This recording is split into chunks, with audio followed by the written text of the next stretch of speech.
మా stories Telugu please subscribe. అనగనగా ఒక ఊరిలో నరహరి, సుందరం అనే అన్నదమ్ములు ఉండేవారు. వారి తండ్రి మరణానంతరం ఆస్తిని సమంగా పంచుకొని ఎవరి వ్యాపారం వాళ్లు చేసుకుంటూ ఉండేవారు. పెద్దవాడైన నరహరి స్వతహాగా చాలా మంచివాడు, తెలివైనవాడు, వ్యాపారంలో ఆరితేరినవాడు. శ్రమ అనుకోకుండా 4 ఊర్లు తిరిగి 4 రకాల వ్యాపారాలు చేసేవాడు. అతని భార్య పద్మమ్మ భర్తకి ప్రతి పనిలోనూ చేదోడు వాదోడుగా తనవంతు సాయం చేస్తూ ఉండేది. ఇక నరహరి తమ్ముడు సుందరం కొద్దిగా బద్ధకస్తుడు. ప్రతి పనిలోనూ చురుకుదనం ఉండదు. ఏదో మందకొడిగా తన వ్యాపారం సాగుతుండేది. అతని భార్య భద్రావతికి ఓర్వలేనితనం ఎక్కువ. తన భర్త అన్నగారైన నరహరి అంచెలంచెలుగా ఎదిగిపోవటం చూసి ఓర్చుకోలేక సుందరాన్ని ఏదో ఒకటి అంటూ ఉండేది. ఒకరోజు నరహరి వ్యాపార నిమిత్తం పొరుగురు వెళ్తూ భార్యతో, ఇదిగో పద్మమ్మ, నీ పని మీద వెళ్తున్నాను. మన పాలేరు సిద్ధయ్య వస్తే ఓ ముంతర బియ్యం కొంత పైకి ఇచ్చి పంపించు. పాపం కష్టంగా ఉందట. అలాగేనయ్యా, మీరు చీకటి పడేలోగా వచ్చేయండి. సరే సరేలే అంటూ నరహరి బయటకు వెళ్ళిపోతాడు. ఇంతలో సిద్ధయ్య రాగానే పద్మమ్మ భర్త చెప్పినట్టు ముంతడు బియ్యం కొంత పైకం ఇస్తుంది. వాటిని అందుకున్న సిద్ధయ్య పద్మమ్మతో, అమ్మగారు, మీరు అయ్యగారు 100 ఏళ్ళు చల్లగా ఉండాలమ్మా. నా పనికి మించిన కూలి ఇస్తున్నారు. అడగకుండానే అవసరానికి ఆదుకుంటున్నారు. మీ మంచి మనసుకి కోటి దండాలమ్మా. అయ్యో సిద్ధయ్య, ఎందుకట్లా దండాలు అంటావు? నువ్వు మాలో ఒకడివి. నీకు కష్టం వస్తే మాకొచ్చినట్లు కాదా? అని సిద్ధయ్యకి నచ్చజెప్పి వెళ్ళిరమ్మంటుంది పద్మమ్మ. ఇదంతా దూరం నుంచి గమనిస్తున్న భద్రావతికి ఎక్కడ్లేని ఉక్రోషం తన్నుకొస్తుంది. వెంటనే తన భర్త సుందరం దగ్గరికి వెళ్ళి, యామయ్యా, అక్కడ చూడు, అడగకుండానే దానాలు కూడా చేస్తున్నారంటే వాళ్ల దగ్గర లెక్కలేనంత సొమ్ముందేమో. వాళ్లేమో 4 వ్యాపారాలు చేసి చేతినిండా సంపాదించి వెనకేసుకుంటూ ఉంటే నువ్వేమో ఎక్కడ వేసిన గొంగళి అక్కడే అన్నట్టు ఉన్నావు. అదేంటే భద్రావతి, నేను కూడా వ్యాపారమే కదా చేస్తున్నాను. గోళ్లు గిల్లుకుంటే ఇంట్లో కూర్చున్నాను అనుకుంటున్నావా? ఆ చేస్తున్నావులే పెద్ద వ్యాపారం. ఇంతకాలమైన ఏ ఎదుగు బొదుగు లేకపోయే. కాస్త నిదానించవే. నేను చెప్పే మాట వింటావా? ఈ ఏడు మన సరుకుకి మంచి లాభాలు గిట్టుబాటు అయ్యేటట్టుంది. చూస్తూ ఉండు, నీకు మంచి నగలు చేయిస్తాను. నగలా? నిజంగానే చేయిస్తారా? అంటూ ఆనందంతో భద్రావతి ఊహల్లో తేలిపోతూ ఉండగా సుందరం నేను పోయి వస్తా అంటూ బయటకు వెళ్ళిపోతాడు. కొంత సమయానికి సుందరం దిగులుగా తన అన్న నరహరి దగ్గరికి వచ్చి ఇలా అంటాడు. అన్నయ్య, నువ్వే నన్ను ఆదుకోవాలి. ఏమైంది తమ్ముడు? అన్నయ్య, నా సరుకంతా బండికెక్కిచ్చి తీసుకెళ్తుంటే బోల్తా పడి నేలపాలైపోయింది. మళ్ళీ పెట్టుబడి పెట్టడానికి కూడా నా దగ్గర చిల్లి గవ్వలేదు. ఈ ఏడు మంచి గిట్టుబాటు ధర పలుకుతుందనుకున్నాను. నా ఆశలు అడియాసలైపోయాయి. ఈ విషయం భద్రావతికి తెలిస్తే ఇల్లు పీకి పందిరి వేస్తుందన్నయ్య. వ్యాపారం అన్నాక అన్నీ తట్టుకుని నిలబడాలి తమ్ముడు. సరేలే, ఆ డబ్బేదో నేను ఇస్తాను. ఇకనైనా కొంచెం జాగ్రత్త అని తమ్ముడికి కొంత డబ్బు ఇవ్వగా ఆ డబ్బుని తీసుకెళ్లి కొంచెం పెట్టుబడికి ఉంచుకొని మిగిలింది భార్య చేతికి ఇచ్చి నగలు చేయించుకోమని చెప్తాడు సుందరం. మరుసటి రోజు నరహరి తన సరుకుని చేర్చాల్సిన చోటికి చేర్చి తిరిగి పడవలో ప్రయాణించి ఒడ్డుకు చేరగా ఒక చెక్కపెట్టె నీళ్లలో నుంచి కొట్టుకొని వస్తుంది. దాన్ని తెరిచి చూడగా అందులో దగదగా మెరిసిపోతూ కలశం ఉంటుంది. ఆ కలశాన్ని చేతపట్టుకొని ఇంటికి వచ్చి భార్య చేతికి ఇస్తాడు. బంగారంలా మెరిసిపోతుంది. దీన్ని మీరే కొన్నారా? బంగారం ఏమో నాకు తెలియదు పద్మమ్మ. నేను పడవ దిగొస్తుంటే సముద్రం అడ్డం దొరికింది, తీసుకొచ్చాను. చాలా అపురూపంగా ఉందయ్యా. నేను పూజ గదిలో ఉంచుతాను అని పద్మమ్మ కలశం నిండా నీళ్లు నింపి పూజగదిలో ఉంచుతుంది. కలశం ఇంటికి వచ్చిన వేళా విశేషం ఆ రోజు నుంచి నరహరి వ్యాపారాలు కోట్లలో అధికమైన లాభాలను తెచ్చిపెడతాయి. కొన్ని మాసాలలోనే నరహరి ఇంద్రభవనం లాంటి ఇల్లు, లెక్కలేనంత బంగారం, ఎనలేని సంపదని కూడబెడతాడు. ఇదంతా కలశం మహిమ అని తలచి భార్యాభర్తలు రోజూ కలశానికి పూజ చేస్తున్న తర్వాతనే ఏ పనైనా మొదలు పెడతారు. నరహరి వాళ్ళు విపరీతంగా ఎదిగిపోవటం చూసి భద్రావతి తన భర్త సుందరం దగ్గర ఇలా అంటుంది. యామయ్యో, కళ్ళున్నాయా నీకు? ఆ కళ్ళు బాగానే కనిపిస్తున్నాయి కదా, లేదా గుడ్డివాడివి కూడా అయ్యావా? ఏంటే ఏం చెప్పాలనుకున్నావో తిన్నగా చెప్పి తగలడు. ఆడలేనమ్మా, మద్దలు ఓడు అన్నదంట. చేతగాని మొగుడు దగ్గర నేను ఎన్ని చెప్పినా ఏంటి ప్రయోజనం అని భద్రావతి నిష్ఠూరాలు వెళ్ళగక్కుతూ ఉంటే ఆ మాటలేవి పట్టించుకోకుండా వెళ్ళిపోతాడు సుందరం. ఇదిలా ఉండగా నడమంత్రపు సిరి తలకెక్కడంతో నరహరికి ఎక్కడలేని అత్యాశ, స్వార్థం, పిసినారితరం అలవాటవుతాయి. ఎదుటివారు అడక్కుండానే వారి కష్టం తెలుసుకుని సహాయం చేసే నరహరి అడిగినా కాని తిరస్కరించే స్థాయికి ఎదిగిపోతాడు. భార్య ఎంత చెప్పినా వినిపించుకోడు. ఇంకా సంపదను కూడబెట్టాలనే పేరాశ పుట్టుకొస్తుంది. అనుకోకుండా నరహరి వ్యాపారాలు దివాలా తీయటం ప్రారంభిస్తాయి.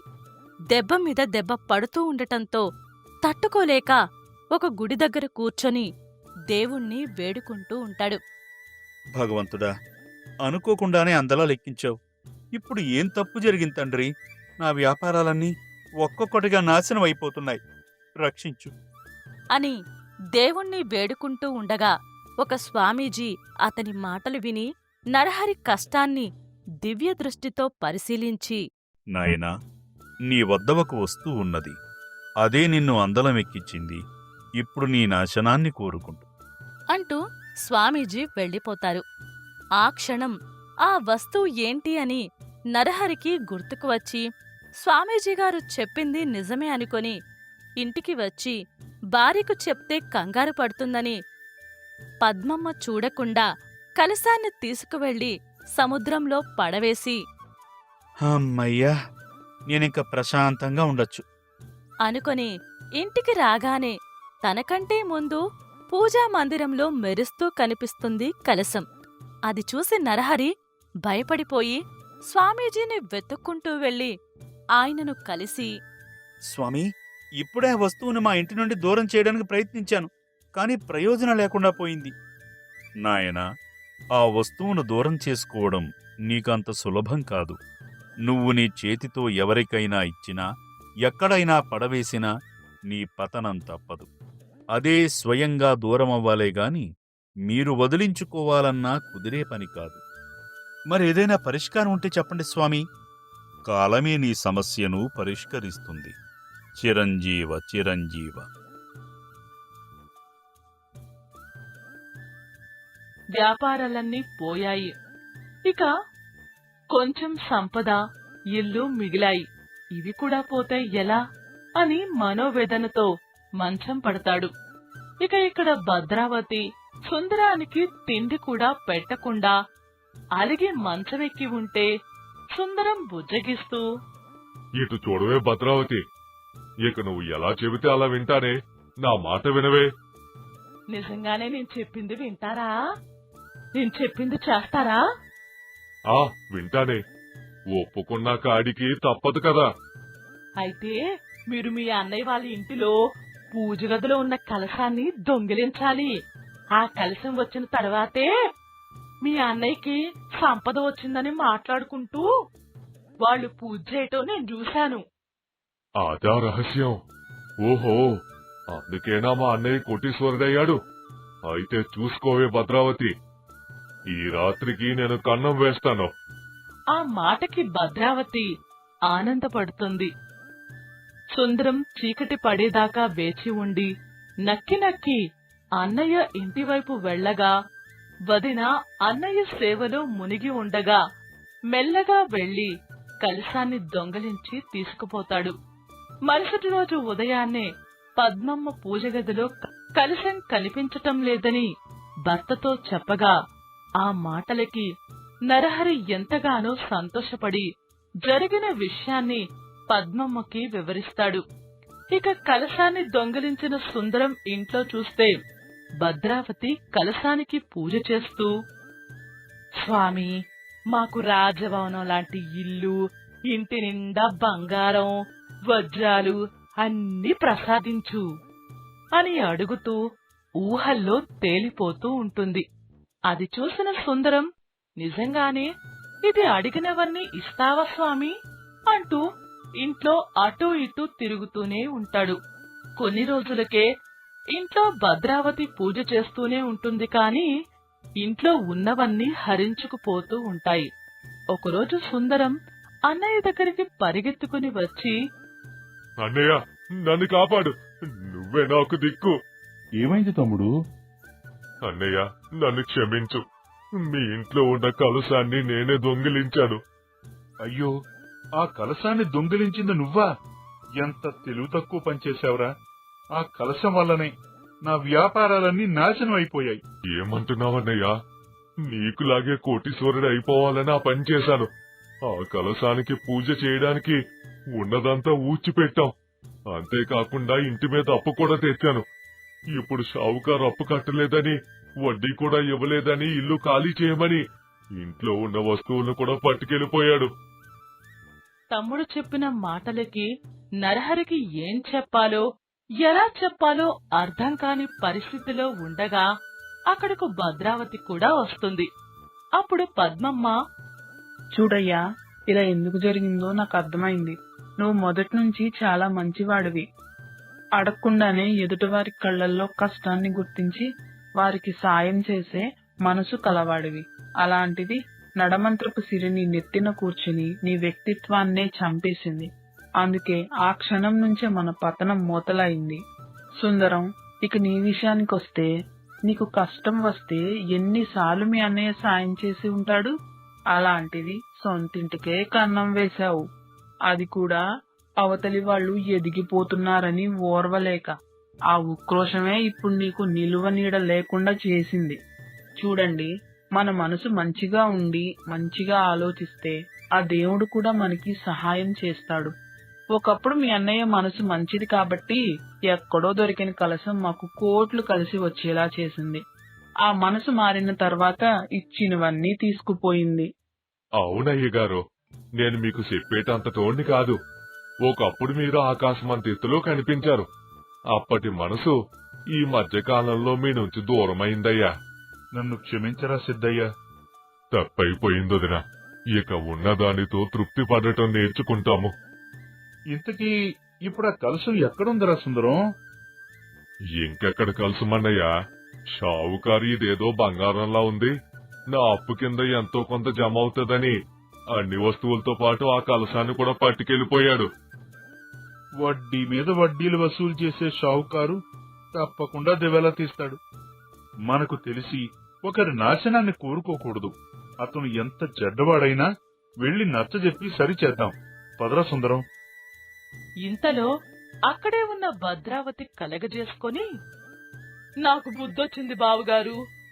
అతను మంచివాడైతే పర్వాలేదు, మల్లాంటి వాడే కదా, నాశనం అయిపోతాడు. పదండి, అందరం కలిసి వెళ్లి కాపాడదాం అని అందరూ షావుకారి ఇంటి దగ్గరికి వచ్చి ఆ ఇంటిని చూసి ఆశ్చర్యపోతారు. షావుకారు ప్రజలను పీడించి వసూలు చేసిన వడ్డీతో కట్టుకున్న ఇల్లు నిలువునా కూలిపోయి ఉంటుంది. అది చూసి అందరూ బాధపడతారు. నరహరి బాధపడుతున్న షావుకారుని ఓదార్చి జరిగిన విషయాన్ని వివరిస్తాడు. కూలిపోయిన ఇంటిలో ఒక మూల దగదగా మెరుస్తూ కనిపిస్తున్న కలశాన్ని హఠాత్తుగా ఎక్కడ్నుంచో ఒక కోతి వచ్చి తీసుకుని అడవి దారి పడుతుంది. అది చూసి అందరూ కొండంత భారం దిగిపోయిందనుకుంటారు. అప్పుడు పద్మమ్మ రెండు చేతులు జోడించి, భగవంతుడా, మమ్మల్ని ఇలా కరుణించావా? ఇక ఏ తప్పు చేయకుండా, మళ్ళీ మా బుద్ధి మారకుండా మా కష్టాన్ని నమ్ముకుని వచ్చిన దాంతో తృప్తి పడతాము అన్న పద్మమ్మ మాటలకి అందరూ కూడా అవును అన్నట్లు తలాడిస్తారు.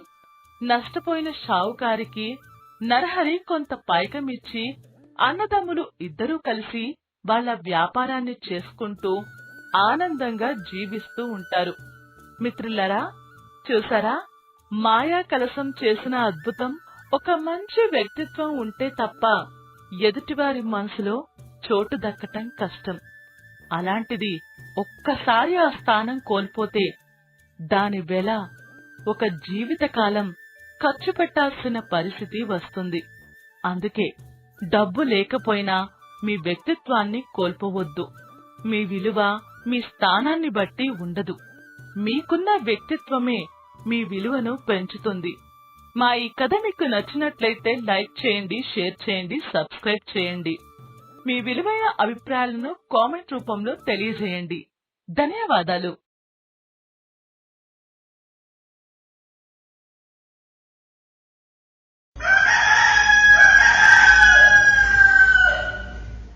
అనగనగా ఒక ఊరిలో సూరయ్య అనే వృద్ధుడికి నాగన్న అనే మనవడు ఉండేవాడు.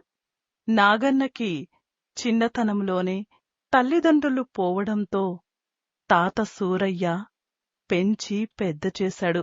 సూరయ్యకి చిన్న ఇల్లు తప్ప మరి ఏ ఆస్తిపాస్తులు లేవు. అతను కూలీ నాలీ చేసి మనవణ్ణి పోషిస్తూ వచ్చాడు. సూరయ్య మనవణ్ణి ఎప్పుడూ ఏ కూలీ నాలికి తన వెంట తీసుకుపోలేదు. తాత హఠాత్తుగా మరణించటంతో 25 ఏళ్లవాడైన నాగన్న పసిపిల్లవాడిలా బెంబేలు పడిపోయాడు. తాత అతనికి ఎలాంటి వృత్తి పనైనా నేర్పించే ప్రయత్నం చేయలేదు. నాగన్న తాత కూడబెట్టిన డబ్బుతో 3 మాసాలు గడిపాడు. తర్వాత ఏదైనా పని చేస్తేనే డబ్బు వస్తుందని ఆలోచించి గ్రామంలోకి వెళ్లి పనికోసం అందర్నీ అడుగుతూ ఒక పెద్ద కొట్టువాడి దగ్గరికి వెళ్లి, అయ్యా, నాకేదైనా పనుంటే ఇస్తారా? చేస్తాను. ఏంటి నాగన్నా, నువ్వు పని అడుగుతున్నావా? వింతగా ఉందే. తాత పోయేదాకా అతను సంపాదించిన డబ్బుతో తిని కూర్చున్నావు. నీకు ఏ పని చేతనవుతుందో మాకు తెలుసులే.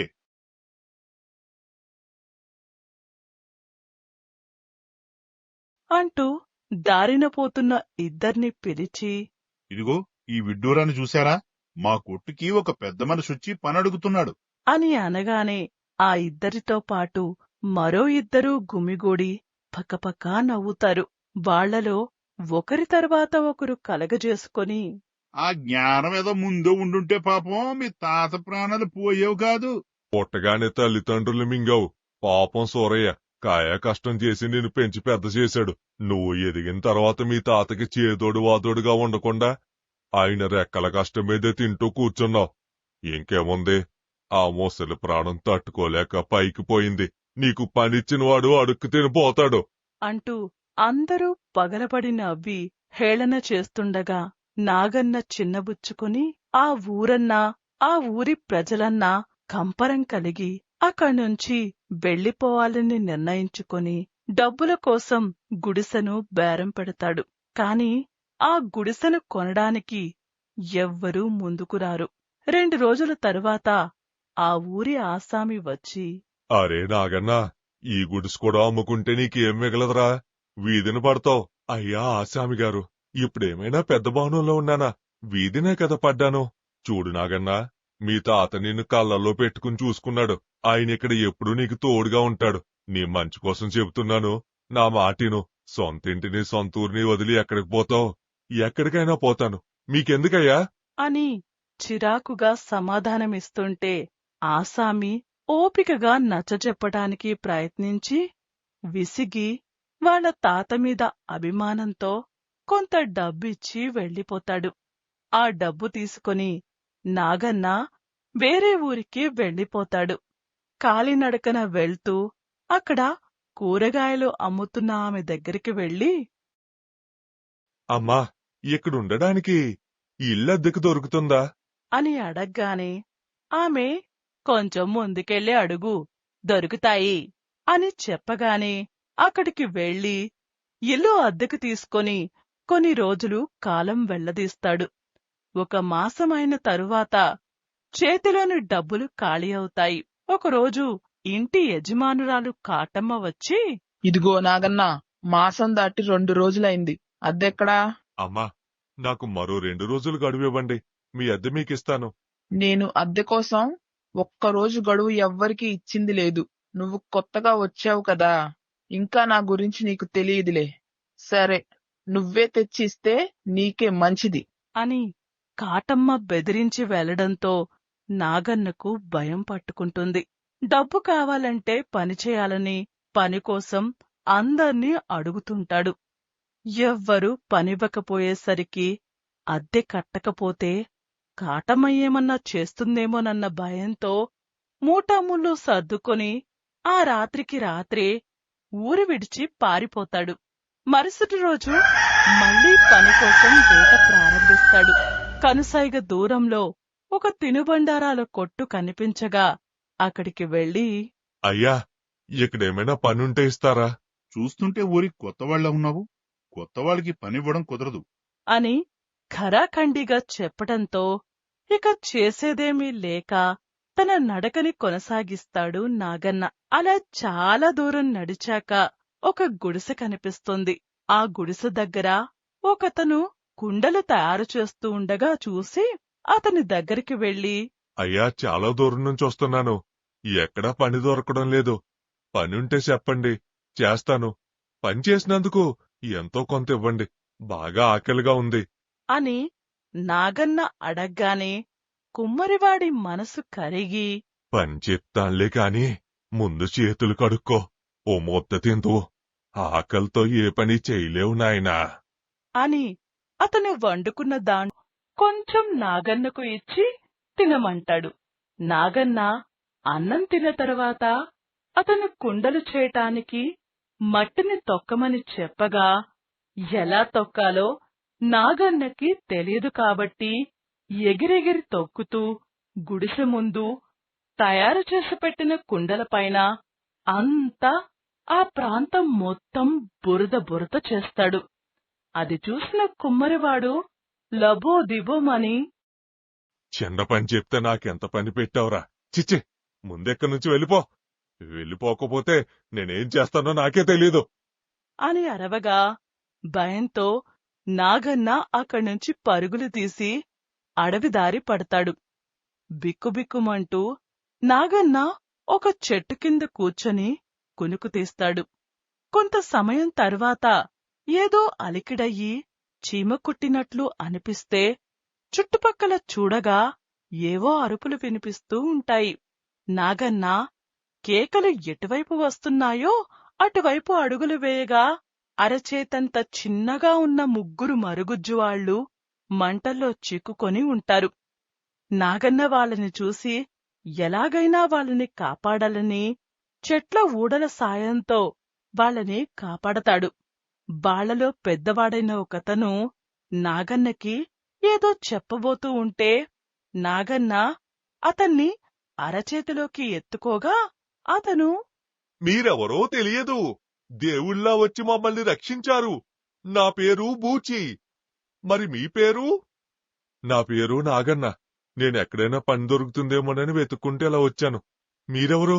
ఎందుకిక్కడ మంటలు ఇరుక్కున్నారు? మా ఊరు దగ్గర్లోనే ఉంది. అమ్మవారి పూజకై పుష్పాల కోసం వచ్చాము.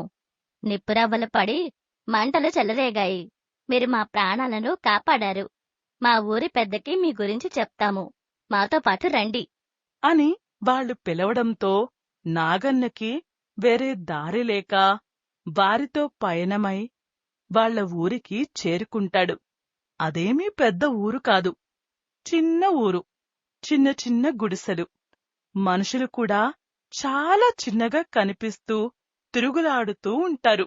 బూచి నాగన్నను ఊరి పెద్ద మనిషి దగ్గరికి తీసుకువెళ్లి జరిగిన విషయాన్ని వివరించి నాగన్నని పరిచయం చేయగా నాగన్న ఊరి పెద్దని అరచేతిలోకి ఎత్తుకోగా, మా వాళ్ల ప్రాణాలు కాపాడిన నువ్వు మాకు దైవంతో సమానం. ఏమిచ్చి మీ రుణం తీర్చుకోగలము? అయ్యో, దైవంతో పోల్చకండి. ఏదో ఆ క్షణం నేను చేయగలిగింది చేశాను. మమ్మల్ని కాపాడడానికి మా అమ్మవారే మిమ్మల్ని పంపించిందని అనుకుంటాము. మాకు మీ నుంచి మరొక సహాయం కావాలి. నా దగ్గర మీకు సహాయం చేయడానికి డబ్బు బంగారం అలాంటివేమీ లేవు. నేను బ్రతుకు తెరువు కోసం ఊర్లు పట్టుకొని తిరుగుతున్నా. అయ్యో, పొరపడుతున్నారు. ఇక్కడ నీటి కొరత ఎక్కువగా ఉంది. అదిగో అక్కడున్న పెద్ద బండరాయిని తొలగిస్తే ఈ కాలువలోకి నీళ్లు వస్తాయి. మా కొరత తీరిపోతుంది. అని అనగానే నాగన్న అదెంత పని, రండి అని దగ్గరికి వెళ్ళి ఆ రాయిని సులువుగా చేతితో తీసి పక్కన పెడతాడు. ఆ రాయి మనలాంటి వారికి చిన్నదిగా ఉన్నా మరుగుజ్జువారి దృష్టిలో పెద్ద బండరాయితో సమానం. రాయిని తీయగానే నీళ్లు రావటం చూసి వాళ్ళు ఎంతగానో సంతోషపడతారు. ఆ ఊరి పెద్ద మనిషి అమ్మవారి దగ్గరికి వెళ్లి, అమ్మా, కరుణించు తల్లి, మా ప్రాణాలు నిలబెట్టిన ఈ దేవుణ్ణి చల్లగా చూడు అని వేడుకొని ఆ రోజు వాళ్ళు నాగన్నకు పండ్లు పలహారాలతో ఆతిథ్యమివ్వగా నాగన్న పుష్టిగా భుజించి వాళ్ళకి కృతజ్ఞతలు చెప్పి బయలుదేరుతూ ఉండగా పెద్ద మనిషి నాగన్నతో, మా ప్రాణదాతకి మా వంతు సాయం చేయాలనుకుంటున్నాం అని నాగన్నను ఒక కొండ దగ్గరికి తీసుకువెళ్ళి, ఈ కొండను దాటి అవతలికి వెళితే ఒక గుహ ఉంటుంది. ఆ గుహలో మా ఊరి పూర్వీకులు దాచిన కడియం ఉంది. ఆ కడియాన్ని తీసుకుని ధరిస్తే దేవత వరమిస్తుంది. ఆ వరాన్ని పొంది మీరు సంతోషంగా ఉండండి అని చెప్పగానే నాగన్న సంతోషించి మరొకసారి కృతజ్ఞతలు చెప్పి అతి కష్టం మీద కొండను దాటి గుహలోకి వెళ్లి అక్కడున్న పెట్టెను తెరిచి అందులో ఉన్న కడియాన్ని ధరించగా దేవత ప్రత్యక్షమై, కుమారా, నీకు ఏ వరం కావాలో కోరుకో, తప్పక నెరవేర్చుతాను.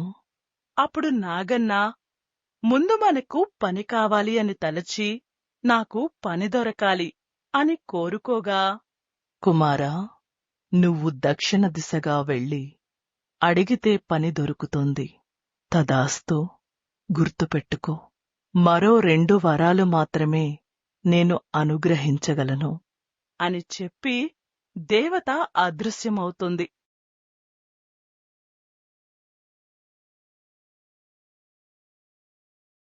నాగన్న తిరిగి కడియంను తీసి జాగ్రత్తగా పట్టుకొని దక్షిణ దిశగా నడకను కొనసాగించి అడవిని దాటి ఒక ఊరు చేరుకొని అక్కడ పక్కనే ఉన్న మిల్లు యజమాని దగ్గరకు వెళ్లి, అయ్యా, నేను పొరుగురు నుంచి వస్తున్నాను.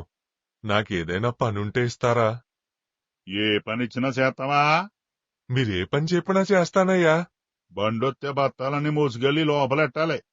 ఎత్తు పొడుగు బానే ఉన్నవులే, మోయగలో. అలాగేనయ్యా, కాని నేను ఈ ఊరికి కొత్త. ఉండడానికి కూడా చోటు చూపించండి.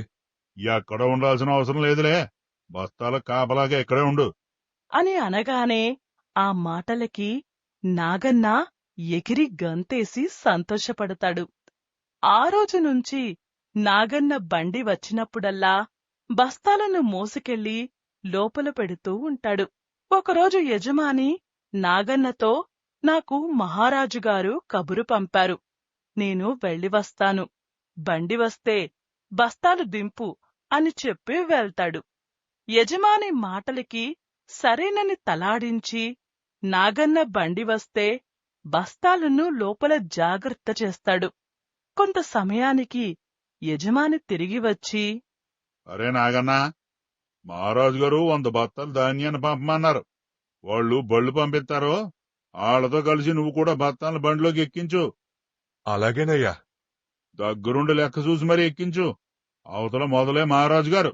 ఒక బత్త ఎక్కువైనా పర్లేదు, తక్కువైతే రాజుగారు శిక్ష ఇస్తారు. నేను ఇంటి దాకా పోయి వస్తాను అని చెప్పి యజమాని వెళ్ళిపోగా కొంత సమయానికి రాజభటులు బండ్లను తీసుకురాగా దగ్గరుండి బస్తాలను బండికి ఎక్కిస్తాడు. వాళ్ళు వెళ్ళిపోయిన తరువాత నాగన్న బాగా అలసిపోతాడు. ఎప్పుడూ ఏ బరువు మోయని నాగన్న ఎక్కువ బస్తాలను మోయటంతో ఒళ్ళు నొప్పులు బాగా వస్తాయి. నొప్పులు భరించలేక తనలో తాను, అబ్బా, ఈ నొప్పుల్ని తట్టుకోలేకపోతున్నాను. అయినా నాలాంటి వెర్రివాడు ఎవరైనా ఉంటారా?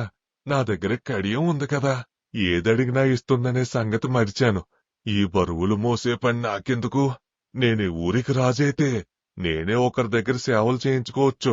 అని అనుకుని వెంటనే తాను దాచుకున్న కడియంని తీసి చేతికి ధరించగా దేవత ప్రత్యక్షమై, కుమారా, ఏ వరం కావాలో కోరుకో.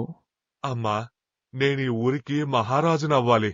తదాస్తు అని దేవత దీవించగా కడియంను ఒక సంచిలో దాచుకుని పడుకుంటాడు. మరుసటి రోజు నాగన్న నిద్రలేవగానే మహారాజుగా రాజభవనంలో ఉంటాడు. తన వేసుకున్న దుస్తులను, ధరించిన ఆభరణాలను చూసుకొని తన వైభోగానికి ఎంతగానో సంతోషపడతాడు. కొన్ని రోజులు కాలు కింద పెట్టకుండా సుఖజీవనానికి అలవాటు పడడంతో నాగన్నకి మళ్లీ బద్ధకమనేది అలవాటవుతుంది. అనుకోకుండా ఒకరోజు నాగన్న తన కడియాన్ని దాచుకున్న సంచిని చూసి పాత జీవితాన్ని జ్ఞాపకం తెచ్చుకొని, నేనిప్పుడు ఒక ఊరికి మహారాజుగా ఎంతో వైభవంగా ఉన్నాను. పాత జీవితాన్ని గుర్తు తెచ్చుకోకూడదు. ఆ పనికిమాలిన జీవితాన్ని గుర్తు చేసే వస్తువులు కూడా నా దగ్గర ఉండకూడదు అని అనుకొని కడియం ఉన్న సంచిని తీసుకుపోయి సముద్రంలో పడేసి తిరిగి రాజభవనానికి వచ్చేస్తాడు. సముద్రంలో జాలరివాడు చేపల కోసం వల విసిరి ఉంటాడు. నాగన్న సంచి వలలో పడి జాలరికి దొరుకుతుంది. జాలరి ఆ సంచిని తీసుకుని సంచిలో ఉన్న కడియాన్ని చూసి, పెద్ద పెద్దోళ్ళు రాజులు వేసుకునే కడియాలు మనకెందుకులే, అయినా వేసుకుంటే ఆళ్లలాంటి తేజస్సు కళ నాకొత్తదా?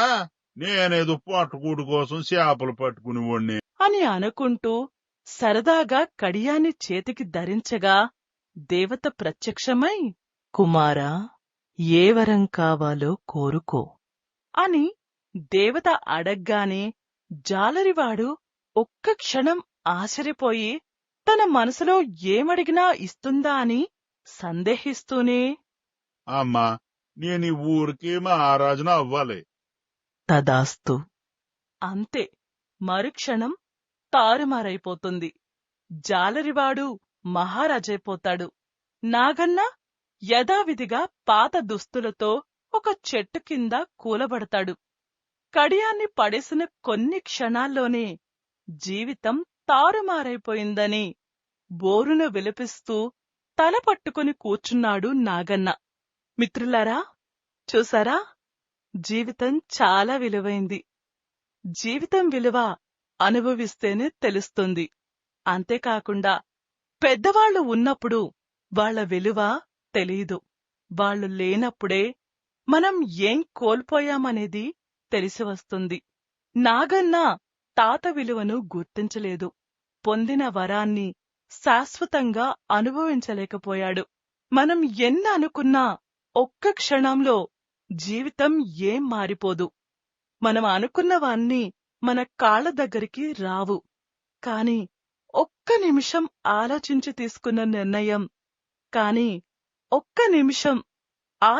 తీసుకున్న నిర్ణయం మాత్రం జీవితాన్నే మార్చేస్తుంది. మా ఈ కథ మీకు నచ్చినట్లయితే లైక్ చేయండి, షేర్ చేయండి, సబ్స్క్రైబ్ చేయండి. మీ విలువైన అభిప్రాయాలను కామెంట్ రూపంలో తెలియజేయండి. ధన్యవాదాలు. అనగనగా కోసల అనే రాజ్యంలో విక్రమసేనుడనే రాజు ఉండేవాడు. అతను తన పరిపాలనలో ప్రజలను చాలా ఇబ్బందులకు గురిచేసేవాడు. ప్రజలను మరియు ప్రభుత్వ అధికారులను వింత వింత ప్రశ్నలడుగుతూ సమాధానం చెప్పని వాళ్లని చిత్రహింసలకు గురిచేసేవాడు. అలా కొంతకాలం గడిచింది. ఒకరోజు సభలో సభికులను ఉద్దేశించి రాజు ఇలా అడిగాడు. ఒక మనిషి పడిపోయిన తర్వాత బయటకు రాలేని బావి ఏది అని అక్కడున్న వారిని అడగ్గా చాలామంది వేరువేరు సమాధానాలిచ్చారు. కాని ఎవ్వరూ కూడా రాజు యొక్క ఉత్సుకతను సంతృప్తిపరచలేకపోయారు. రాజు రాజపండితుడిని ఉద్దేశించి, ఈ ప్రశ్నకు మీరు సమాధానం చెప్పగలరా అని అడగడంతో రాజపండితుడు ఆలోచిస్తూ ఉంటాడు. అది విక్రమసేనుడు గమనించి, మీకు నేను 7 రోజులు గడువిస్తున్నాను. ఈ 7 రోజుల్లో నా ప్రశ్నకు సమాధానమివ్వాలి. లేని ఎడల ఈ రాజ్యాన్ని విడిచిపెట్టవలసి ఉంటుంది. ఎలాగైనా ఈ ప్రశ్నకు సమాధానం చెప్తాను అని అక్కడి నుంచి వెళ్ళిపోతాడు. మరుసటి రోజు నేను ఎలాగైనా ఆ ప్రశ్నకి సమాధానం కనుగొనాలి, లేకపోతే ఈ రాజ్యాన్ని వదిలి వెళ్ళిపోవాల్సి వస్తుంది. అని అనుకుని సమాధానం కనుగొనడానికి బయలుదేరతాడు. అలా రాజ్యమంతా తిరిగి ఒక చెట్టు కింద కూర్చుంటాడు. అది గమనించిన చాకలివాడు, అయ్యా, మీరెవరు? ఎక్కడికి వెళ్తున్నారు? ఎవడెవరా నువ్వు? నా గురించి నీకెందుకు? నీ పని నువ్వు చూసుకో. అయ్యా, మీరేదో సమస్యలో ఉన్నట్టున్నారు. అదేంటో నాకు చెప్తే నాకు తోచిన సాయం చేస్తాను. ఏ పుట్టలో ఏ పాముందో తెలియదు కదా. అని అనడంతో రాజపండితుడు ఒక్క క్షణం ఆలోచించి తన సమస్యను చాకలివానికి వివరిస్తాడు. దానికి చాకలివాడు ఇలా సమాధానమిస్తాడు. అయ్యా, మా ఊరి చివరిలో ఒక పాడుబడ్డ బావి ఉంది. అందులో పడ్డవాళ్ళెవరూ బ్రతికి బయటపడ్డట్టు నేను చూడలేదు. మీ ప్రశ్నకి సమాధానం అదే కావచ్చు. అని అక్కడి నుంచి వెళ్ళిపోతాడు. ఎలాగైనా ఆ ప్రశ్నకి నేను సమాధానం కనుగొనాలనుకుని ఆ బావి దగ్గరికి వెళ్తాడు. అప్పుడే ఒక వ్యక్తి ఆ బావిలోకి దిగి తన దాహాన్ని తీర్చుకుని వెళ్తాడు. అది చూసిన రాజపండితుడు, నా ప్రశ్నకి సమాధానం ఇది కాదు, ఇందులో ఏదో ఆంతర్యముందని తన ప్రయాణాన్ని కొనసాగిస్తాడు.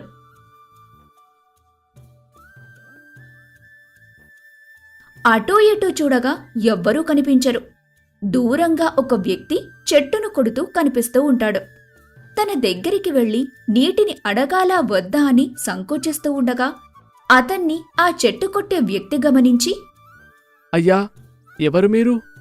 మిమ్మల్ని చూస్తే రాజవంశీకులలాగా ఉన్నారు. ఎందుకు ఇలా అడవుల వెంబడి తిరుగుతున్నారు? ఏమీ లేదు, నాకు ఇటుక కొంచెం పని ఉండగా వచ్చాను. కొంచెం దాహంగా ఉంది. కొన్ని మంచినీళ్ళు ఇప్పించగలవా? అదెంత భాగ్యం, మీరేదో రాచకార్యం మీద వెళ్తున్నట్టున్నారు. అని తన దగ్గరున్న నీళ్ళని ఇస్తాడు. ఎంత రాజుగారైనా పేదవారైనా ఆకలి దగ్గర అందరూ ఒకటే అంటూ తన మనసులో అనుకుంటాడు. అయ్యా, మీకు ఏదైనా సమస్య ఉందా? ఆ సమస్య ఏంటో చెప్పండి. నా వల్ల అది అవ్వగలిగితే ఖచ్చితంగా నేను మీకు సాయం చేస్తాను. నాకు నీవు సాయం చేయడమేంటి? అయినా నాకేం సమస్య ఉంది? నాకు ఏ సమస్య లేదు. ఇటుగా కొంచెం పని ఉండగా వచ్చాను. అంటూ అక్కడి నుంచి వెళ్ళిపోతాడు. రోజులు గడుస్తూ ఉంటాయి. ఏ ప్రాంతానికి వెళ్ళినా ఆ ప్రశ్నకు సమాధానం దొరకదు. ఇలా 6 రోజులు గడిచిన తరువాత కూడా అతను ఆ ప్రశ్నకి సమాధానం కనుగొనలేకపోతాడు. చివరి రోజు ఒక ఊరి చివరున్న పెద్ద చెట్టు కింద అలసిపోయి కూర్చుంటాడు. అతన్ని చూసిన కాటికాపరి ఇలా అంటాడు. అయ్యా, ఇక్కడేం చేస్తున్నారు? మీ ముఖం ఎందుకు చాలా విచారంగా ఉంది? కాటికాపరితో మాట్లాడటం వల్ల ప్రయోజనముండదని అతను సమాధానమివ్వడు. అయ్యా, మిమ్మల్ని చూస్తే బాగా అలసిపోయినట్టున్నారు. ఇక్కడికి దగ్గరలో నా గుడిసె ఉంది. మీరు అక్కడికి వచ్చి ఈ రాత్రికి బస చేసి పొద్దున్నే వెళ్ళిపోండి. అని అనడంతో రాజపండితుడు ఒక్క క్షణం ఆలోచించి అతనితో వెళ్తాడు. అక్కడికి వెళ్ళాక తన సమస్యను పంచుకోవటంలో ఎటువంటి హాని లేదని చూసిన రాజపండితుడు మరుసటి రోజు సమాధానం ఇవ్వలేకపోతే ప్రశ్న మరియు తన పరిస్థితి గురించి చెప్పాడు. మీరు ఆందోళన చెందాల్సిన అవసరం లేదు. నా దగ్గర ఒక మాయారాయి ఉంది, మరియు దానిని ఉపయోగించి మీరు ఎంత బంగారమైనా తయారు చేయవచ్చు. అప్పుడు మీరు రాజు దగ్గర పనిచేయాల్సిన పని లేదు. ఆ ప్రశ్నకి సమాధానం కూడా చెప్పాల్సిన అవసరం లేదు కదా. అని అనడంతో రాజపండితుడు ఆశగా అతని వైపు చూస్తాడు.